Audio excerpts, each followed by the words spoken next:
careful when you enter into Big Sky Country. You might just encounter some big mysteries. Thank you for joining me for another episode of Big Sky Mysteries. These stories may not have happened in Montana, but definitely could have. One of the scariest creatures in all of the world has to be humans. Every day we hear and see on the news that human beings are capable of perpetrating some very creepy and dark acts. And it seems as our population increases and the prevalence of social media expands, the disturbing acts of people are facts we can't get away from. Tonight I will share with you 8 supposedly true stories of sick and scary humans who seem to be lurking everywhere, including in people's homes. If you enjoy this episode, please hit that subscribe button and the like buttons, as it does help me out a lot. Remember to also hit the notification symbol as well after you subscribe, so you'll know when your next dose of danger and terror is ready. If you are interested in having your true or fictional scary story read on this channel, please look in the description below for details. Now, enjoy listening to disturbing tales of disturbed people, and you may be disturbed to discover might be closer than you ever thought possible. Number 1. Deliver Us from Evil by MrfriscoRey. Isn't it so scary to stumble onto the dark side of things? This scary story isn't from me, this is one from my uncle. My Dio is a pretty lovable guy in my family. He's been around with Mom since they were kids. Throughout his life he's been having the ups and downs, but he still managed to love us. I asked him about everything that happened to him in his life since I was curious and interested. This scary run-in that he told me gives me chills to the bone and leaves me scared of what happened. In 1985, my Dio worked for a cleaning company where he would clean carpets in people's houses in and around Santa Cruz. He would constantly go to the houses alone, which sucked for him. He said it wasn't the best job in the world. One day, my Dio got a phone call to go over and clean a house outside of Santa Cruz. His partner couldn't go with him because he had things to do. So he warned my uncle about these private clubs up in the mountains around Santa Cruz because he had heard that in these executive clubs there were a lot of strange and ominous things that would happen. So this time my Tio would go alone. Tio was very nervous and fearful going by himself. He drove up these winding roads through the redwood trees covered with shadows under the canopy, even though this was going on in broad daylight. At this, Tio was thinking about all the things that his colleague had said. He was getting more scared as he got closer to his destination. Once he arrived there was a massive gate that had a security code that he had to punch in order to get in. The driveway was longer than the road he was traveling on. Finally, at the end of the long driveway, there was a concrete lodge. The strange part was that there was nobody there, not even cars. Tio got nervous when he went up to the front doors. They were large wooden doors that had strange symbols and carvings on them. It scared the crap out of him, but this part gives me a massive freezing chill in my body. When he entered the lodge, it was a massive hall with a stone altar in the very center with a few blood-red candles lit. There were no chairs, no decorations, just that stone altar sitting in the middle of the hall. He got a creepy feeling in his stomach. Dio said he would rather get fired than him ending up there. He ran back to the van and floored it out of there. He had quit the job because the lodge members wanted him to go up there again. About a month after Tio had quit, he heard on the news about the people who lived in that lodge. The people who lived there were devil worshippers and did vampirism rituals and would constantly lure people up to the lodge to do God knows what on them. The fact is that if my Tio hadn't been aware of his surroundings, he would have ended up as a sacrificial victim, and thank goodness he decided to get out of there. If it wasn't for that, I would have never even met him. Number 2. Chased by Crazy Cat Mass Murderer by ABCD13. I don't usually do this, but this has traumatized me for a while, so I'm going to get it out of my system. When I was 16 years old, I lived in a rural area in England in a small village, if you could call it that, as it was nothing more than a bunch of houses with a small store. The closest school was the next town over, and that was a half an hour away, so every morning I would have to get up at 6 a.m. to catch the bus, and yes, it sucked. But it wasn't all bad because of the 2 other kids who lived there were close to my age, Connor and Courtney. The names have been changed. Courtney was a year below me and Connor was in my class. We got the bus together every morning, and over the weekends and holidays we would hang out together at each other's houses or loiter around the shop until we got kicked out. Anyways, at the time, I had had a cat which I had gotten for my 15th birthday. His name was King because he looked like a king. He was a huge white cat with green eyes and an attitude. I loved that cat so much, so when he went missing, it messed me up pretty good. I spent weeks crying my eyes out waiting for him to come home, but he never did. Soon, it began going around that a lot of neighbors' cats had been disappearing as well. None of them had been found on the road, so people assumed that a fox had gotten them. So it was the weekend, and me and Connor and Courtney had decided that we were bored of hanging around Courtney's, so we decided to go exploring, which meant that we would walk along the back roads until we were completely lost and then try and find our way back.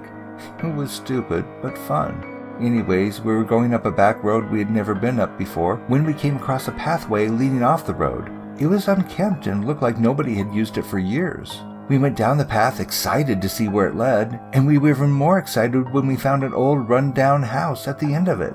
The door was open and barely standing. Connor carefully moved it aside and we went in. The smell was putrid and I'm pretty sure I retched a little. Everything was filthy and falling apart. Just being there gave me a weird, sick feeling in my stomach. Something didn't feel right. Courtney must have felt it too because she immediately began complaining that we should leave.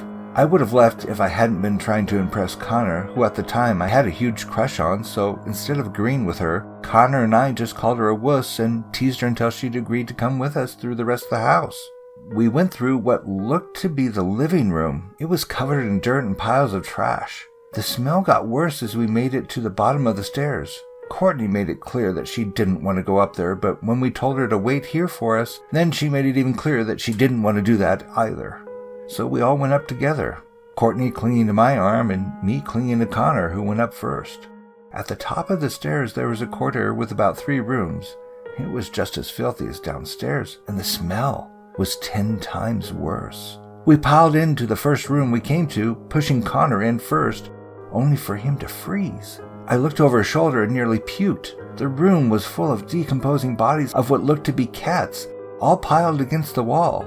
The stench was horrendous.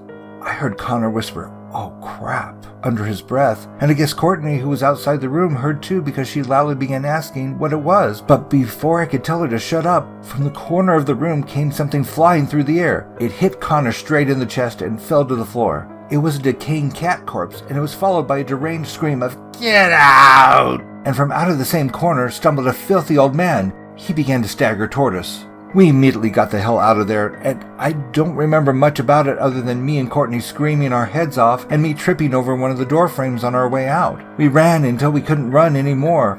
Luckily, we remembered our way back, but it took us at least 30 minutes to get back home, and in that time, we speed walked as fast as we could, jumping at every sound. And of course, on my part, crying as I repeatedly asked him if he thought my cat was in there. Connor just kept replying that he didn't know and asking me if I thought the man had followed us.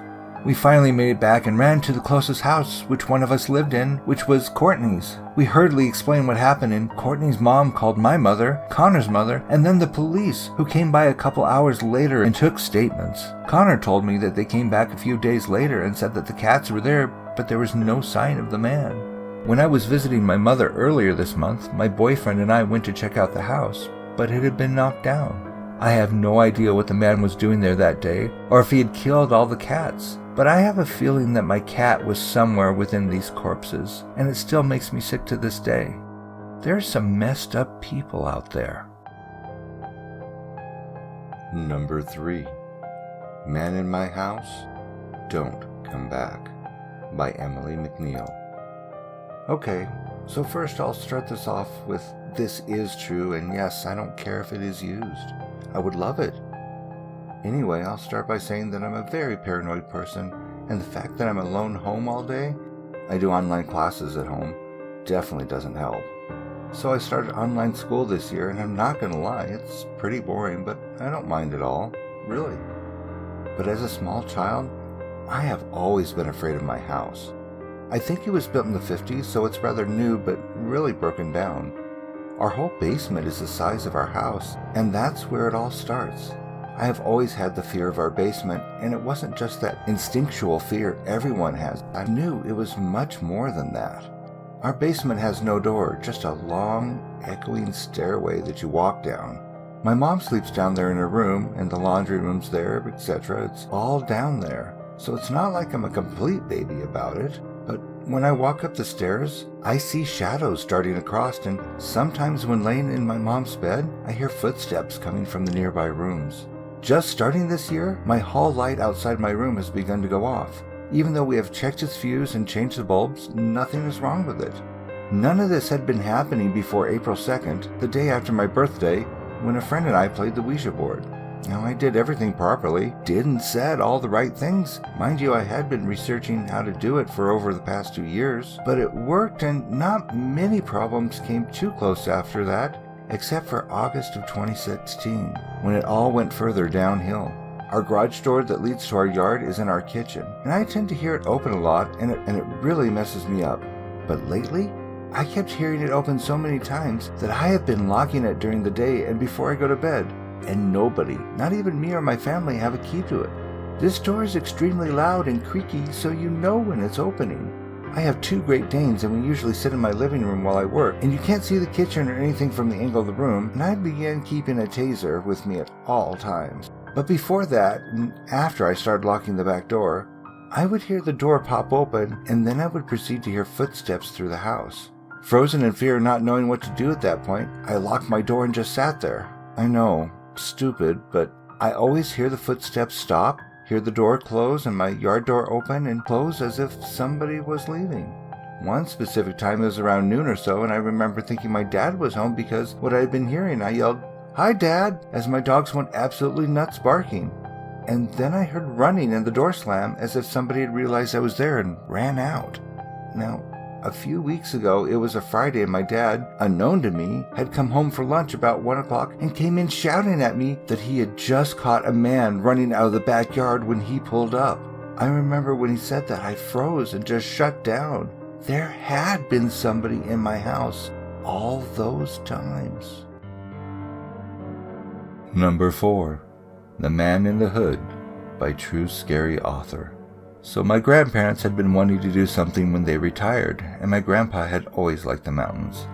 They decided to get a cabin in the mountains, about 2 hours away from our homes.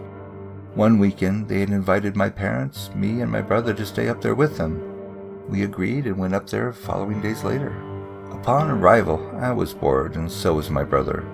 I was probably 11 years old, and he was around 16, I'm guessing. We were roaming around trying to find something to do. We walked down the hill a ways down from the cabin that sat by the road.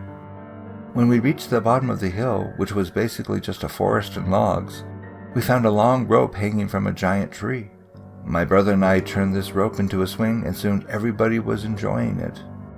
I always felt creeped out from the area. Barking dogs were heard in the fences a ways away, and the trees were thick with drop-offs to new hills. I couldn't help feeling uneasy, even while having fun. My brother and my mom found a treehouse that looked as if it hadn't been occupied in a while. I was too freaked out to go inside, but they said it was fine. We spent most of the time outside playing with the swing and hiking. When we left the cabin and returned home, my brother went to his room to play on his phone. Later, he returned and told my mom he had been taking pictures at the cabin and down the hill. Now, as I said before, when you went out the back door of the cabin, there was a hill that led down to the logs and trees. We had taken a picture sitting on that log before this time, and now my brother said he had taken a photo around the same area. When he showed us the photo, we couldn't help but be freaked out. I don't have the best memory of exactly what it looked like because I only got one glance a long time ago, but I remember I was freaked out. In the corner of the photo, almost perfectly set up, was the shadow of a person wearing all black. They were just standing in the corner of the picture with a black hood covering their head. I don't know how we hadn't heard or noticed this person. How could my brother have taken the picture that close and not even seen someone standing there? How could we all have been there and not heard or seen this person walk by? And why were they just staring, almost at the camera, facing it perfectly? I was definitely freaked out and a little wary to return to the cabin again. I did return, though, a few months to a year later with a neighbor. We had been driving from the town about 15 minutes away from the cabin. I was scared because it was night and all there was in the car's headlights were trees and darkness. It was just one small road in the middle of just trees and blackness. Then I heard my friend say, "That was creepy." I asked what, and they said that there had been someone standing on the side of the road in the pitch black night. Just standing there. Both incidents were too creepy for me, and I still get freaked out when I think that the guy in all black and a hood was right by us and we didn't even know that he was watching us. I have returned a few more times, but eventually my grandparents sold the cabin. After they sold it, I have not been back, and I wonder if the new owners ever go down to the swing, and if they'll ever encounter the man in the hood. Number 5. The Tapping in Between the Floorboards by DomHecticGuy. This is something that happened to me when I was in my previous house a while back. It all started one night when me and my family returned home from bowling, and my father said that he left the back door unlocked by mistake, but luckily it appeared as if no one broke in our house. How wrong we were. Every third night I'd hear this tapping noise in the floorboards under the carpet ever so slightly. I usually ignored it as I thought it was just a pipe from the boiler vibrating against the floorboard. When it came to me playing my video games, I'd find my controllers out of place or the game stack shuffled up. Now, I was the kind of geek that assigns his games from A to Z, but I shook it off because at least it didn't take me away from gaming. Sometimes I'd get these whispers of my name at a very low pitch, which I always thought was my brother playing tricks on me, so I kept saying, "Go back to bed, you crap stain." One night my father went into my room and said, "Don't tell me this tapping isn't keeping you awake." I replied with a nod, and so we unscrewed the floorboards, and then we saw something you never, ever want to see in your life. It was this homeless person with bloody bones of an unidentified dead animal, and he kept staring at my dad with a toothless grin, and he charged at him with a rusty knife. My dad knew how to defend himself and disarmed the homeless man and knocked him out. In the meantime, I called the police and explained the situation. A police cruiser came in under 10 minutes and arrested the homeless man. We found out later that the arrested man was wanted for repeated home entries and the murder of an elderly woman. It was said that he was jailed for life in a maximum secure prison. I am lucky to still be alive to tell this story. Number 6. The Man with the Orange Goggles by Angie for Letters. Hi, my name is Angie, and I'm going to tell you guys about the strangest things that have been happening to me for a couple years now.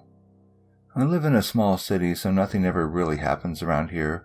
Maybe like one big thing happens every few years or so, but that's about it. When I was 11 years old, my parents decided to take my sister and I to a Star Trek convention, so I asked them if I could bring a friend, and they said yes. So I brought my best friend Parker. When my parents brought him home, his parents started chatting with mine. It was dark outside and only the moon was out, and Parker and I went to the back of his house. And might I add, he has no fencing and neither did his neighbors, so we could see all of their backyards. Parker got a bad feeling and got scared and ran to his parents, but the tough rebellious child I stayed. About 5 minutes later I looked up and saw a man in one of the neighbors' yards crouched over. It was dark, but from what the moon let me see, he was wearing a dark hoodie and jeans, but what struck me as odd was his orange goggles, and he had something covering his mouth. It looked like a bandana. He looked to be in his late teens, but I'm not sure. I screamed out of pure shock, and he snapped his head toward me and started to run at me.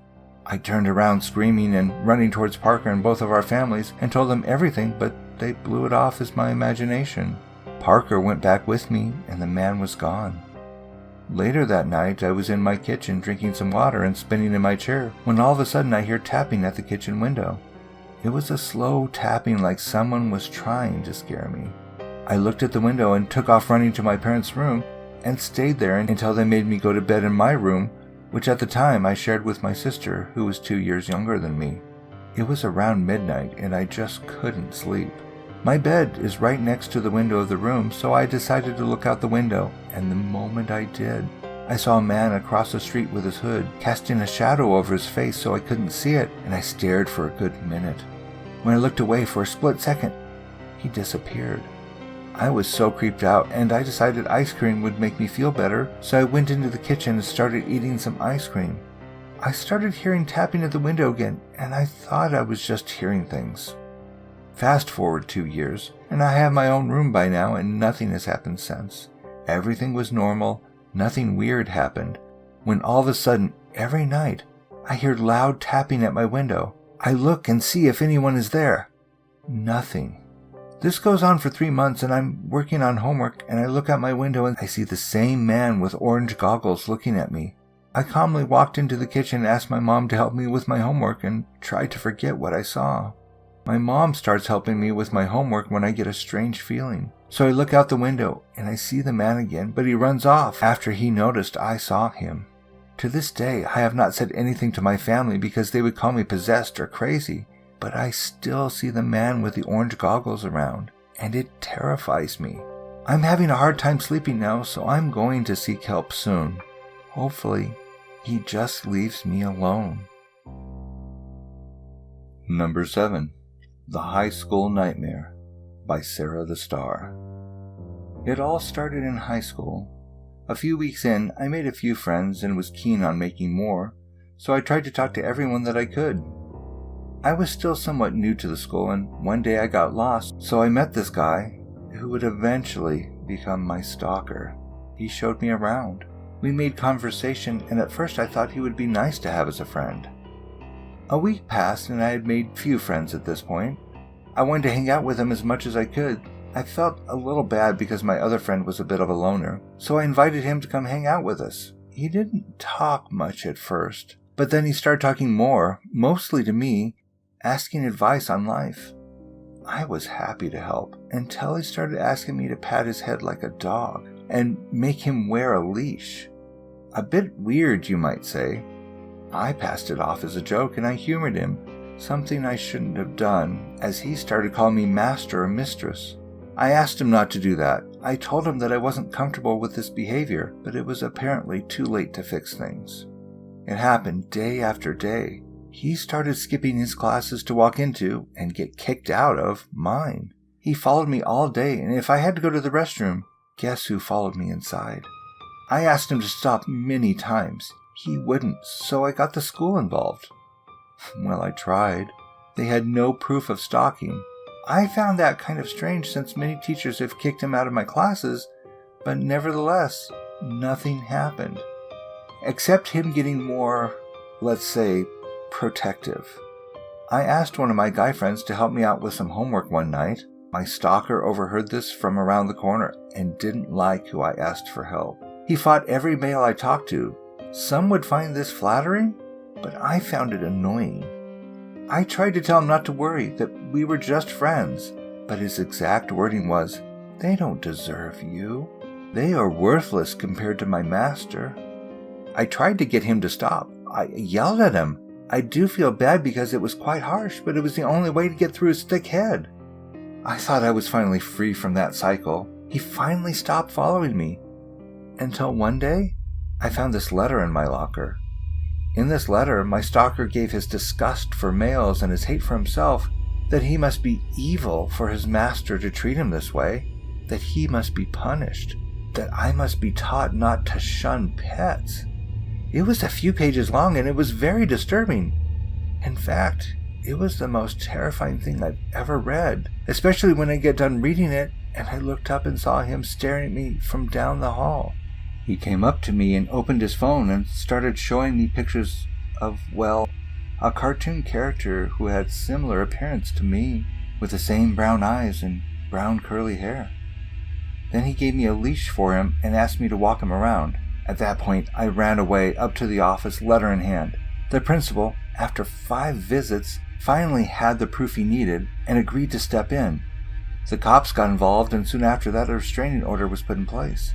He wasn't allowed within 50 feet of me. About a month later, I was sitting in my room doing some homework when I heard a scratch at the window. I looked over, and to my horror, he was standing just outside my bedroom window. He had a collar on his neck and a leash was dangling down from it. He was intensely glaring at me through the glass. His face then crooked into a disgusting grin before licking the surface of the window and ran off. Thankfully, I moved out of that town a month later, but after the nightmare I had had last night, I decided to write all this down. Being stalked is not romantic or fun. It is terrifying, bone-shaking, nerve-wracking, and the worst thing I have ever gone through. I have no idea how he is now or what he's up to. I just hope he got those issues worked out. Number 8. The Green Light by Bearaloot01. I was about to start my freshman year of high school, and unlike 90% of the kids at my middle school, I went to a high school based on technology, but instead of books and papers, we used computers all the time. The junkie-free Chromebooks the school provided were not my taste, so me and my father searched Craigslist for a Mac, and after a few days, we hit jackpot. A $350 used MacBook Pro in great condition. My father and I met the lady at a coffee shop. She was short, skinny, and very happy. I gave her the money and she gave me the laptop, looking almost new. When I opened the Mac to get set up, the little green light next to the facecam turned on. I thought nothing of it at first and shrugged it off. But after 2 months of using it, the green light stayed on day and night every time I turned it on. One day during lunch, my friend suggested I should put tape on the facecam just in case. So I grabbed some duct tape from my art closet and placed a small piece on my webcam. After that, the green light finally turned off. Did you know? Thanks for joining me for another Big Sky Mystery, and did you know this info about stalkers from the Department of Justice? The link is included in the description. During a 12-month period, an estimated 14 in every 1,000 persons aged 18 or older were victims of stalking. About half, 46% of stalking victims experienced at least one unwanted contact per week, and 11% of victims said they have been stalked for 5 years or more. Approximately 1 in 4 stalking victims reported some form of cyberstalking, such as email or instant messaging.